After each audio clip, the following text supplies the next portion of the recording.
Hey there, welcome to day 30 of playing chess every day until I reach 1500 Elo. Currently we're at 1109 after a win yesterday and a couple losses the day before. And let's go ahead and just hop into a 15-minute rapid game. Alright, up against an 1123.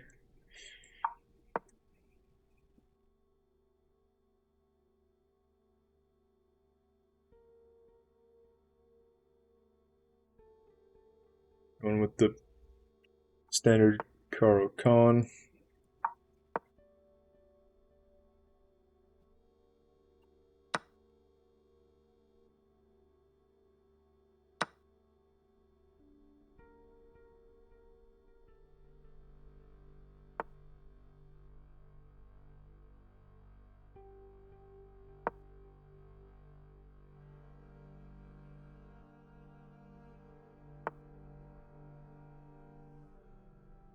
Let's see, do I want to go with the pin?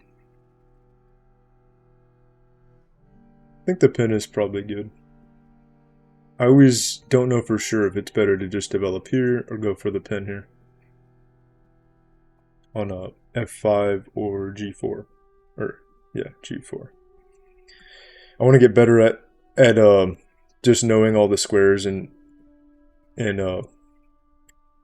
knowing that, like, the different diagonals and all that by heart. It's kind of hard to remember all that stuff. Let's go with. Let's just go here. Sometimes the pin is a little bit riskier because the bishop is kind of out on its own till you get the knight out, and just go here.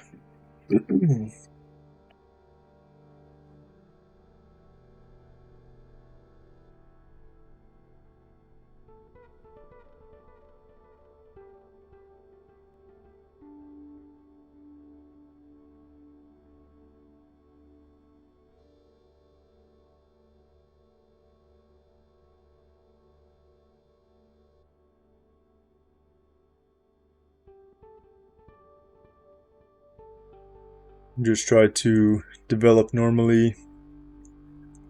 Dark square bishop either here to d6 or e7, and then try to castle quickly. Let's do knight first. Maybe I should kick this also. Don't want to let it just sit here and hold a pin on the knight.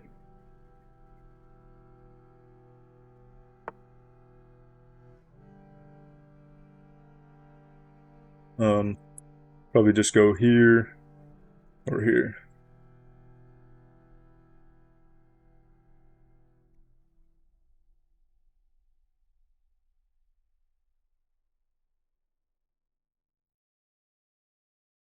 He goes here, and I can just take. So that's not an issue.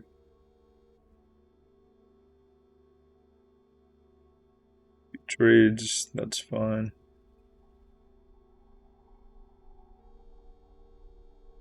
Let's do this.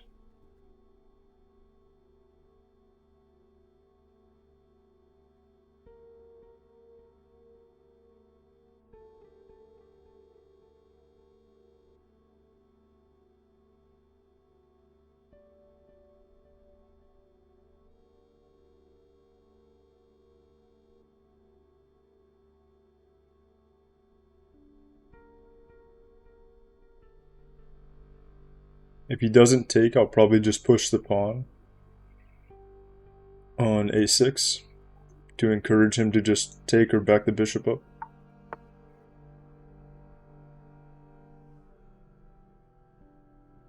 I could also just try to develop in castle and then just like trade this off or something.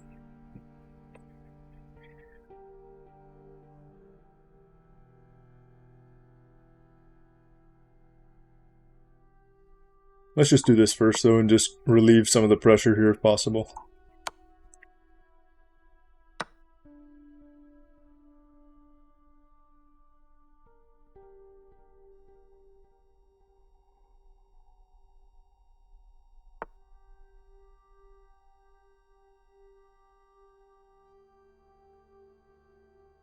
He might go here, and then I'll need to go here, and then he can trade the knight for my bishop. So I could push this, make an escape square. But his knight is very active here, so I don't know. I probably wouldn't mind trading it off for the bishop.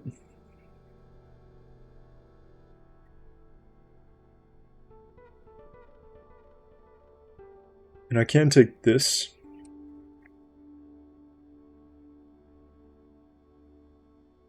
He doesn't really have anything here. He does have this. Double attack this.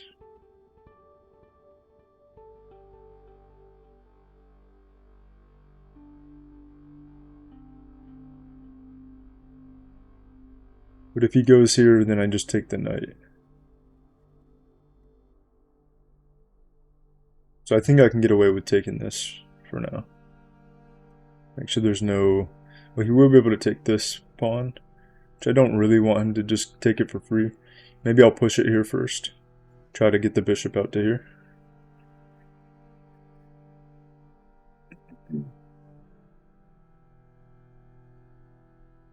Or I could develop this knight here, push the pawn, kick the knight away. Can't go there.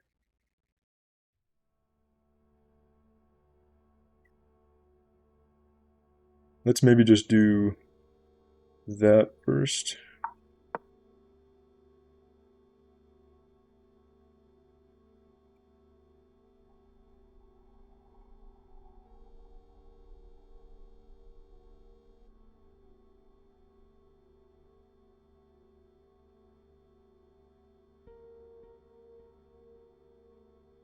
Because I don't think I want to take if he can just take right away. Actually, I guess he can't right away, because then I'd take the knight if he takes. But then does he have a follow-up? I don't know. Maybe it's too late now. I've just had a lot of times where I got greedy for a pawn, ended up my queen being kind of stuck over here, and then just would lose some material back right away anyway. So it wasn't worth it.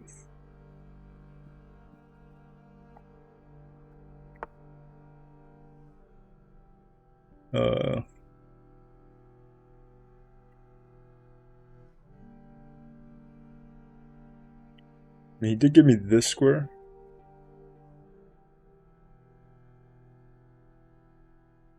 Could do this. If he drops back.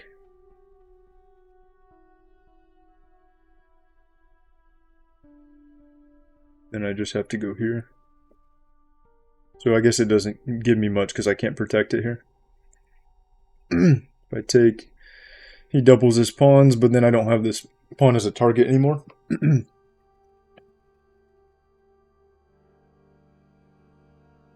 then I could also drop back to here. Maybe try to hop into these squares. I kind of like that actually. Here and then here. Instead of just trading this. If I drop back to here, then he can just push the pawn or protect it. So let's just trade it. Let's just double the pawn. Well, we still can. And then let's try to develop. Maybe here. He goes here. Probably drop back here. Then if he goes here,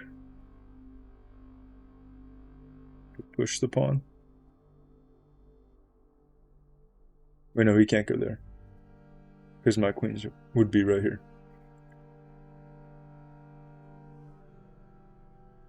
So yeah, let's just develop this here.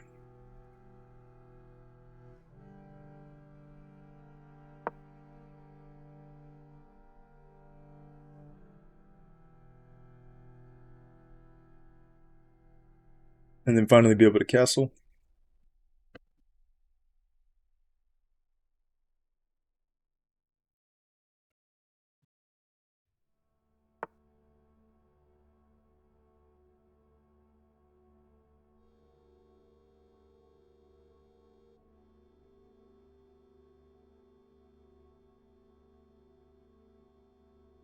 Could drop back here also. Immediately just double attack the knight, and then if I can remove the bishop at all, then I could take here. But let's just castle. Only thing is if I castle here, I think that gives him a fork, actually. So let's not do that. Either I take first, or I just drop this back. Let's just do that. Cover this square.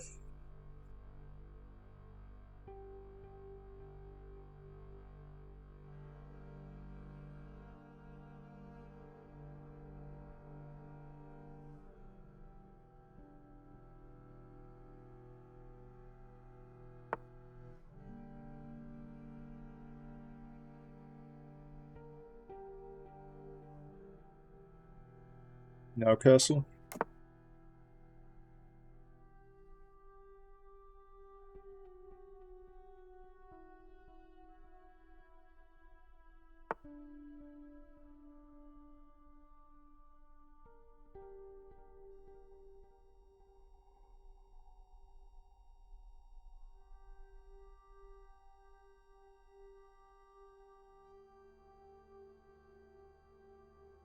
Now I think if I push the pawn, knight moves, and then I have two attackers here, and he only has one defender. If the knight goes here, then I take, then I attack. But let's push the pawn.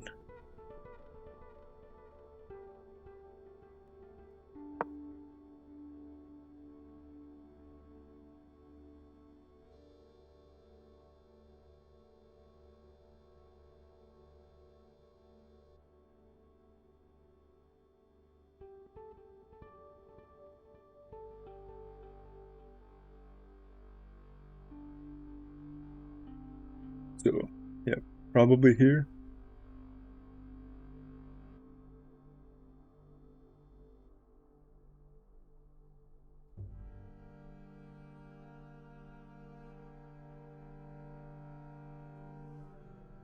If he goes there, I can just... No, I can't take right away. So I'd have to take here. Yeah. If I take... He could probably take first. Then I take, then he takes. So I think he can get out of it without losing anything.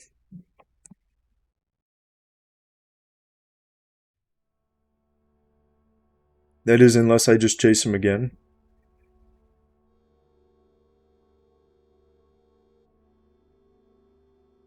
If I do that, then take, then take. Then here.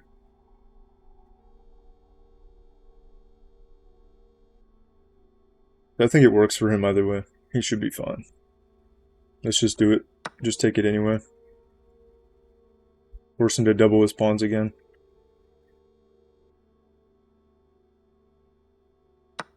Oh, he did just take back with the pawn, so I think I can just take this then. I think he should have taken here first, because then he's threatening the queen I have to take back. And then he takes back afterwards. But he didn't do that.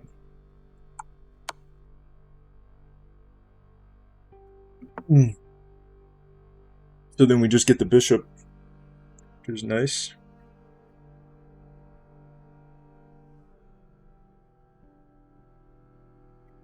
Let's maybe drop the bishop back to here.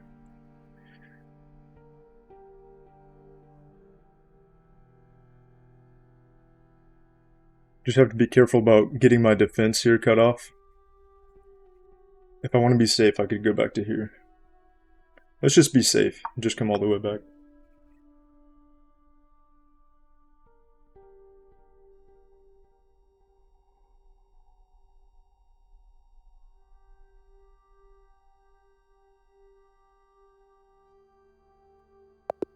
Okay, and he just resigns right away, since he's down one piece. So that was a pretty quick one. That was one of the quickest games we've had in a little while. Let's take a look at the game review. And it is kind of late, so even though that was a quick one, I might just leave it at that game for today. Let's see if there's anything to learn from this. I think it was just that one mistake that he made at the end by not taking the queen first, but let's see if that was right, that he could have done that.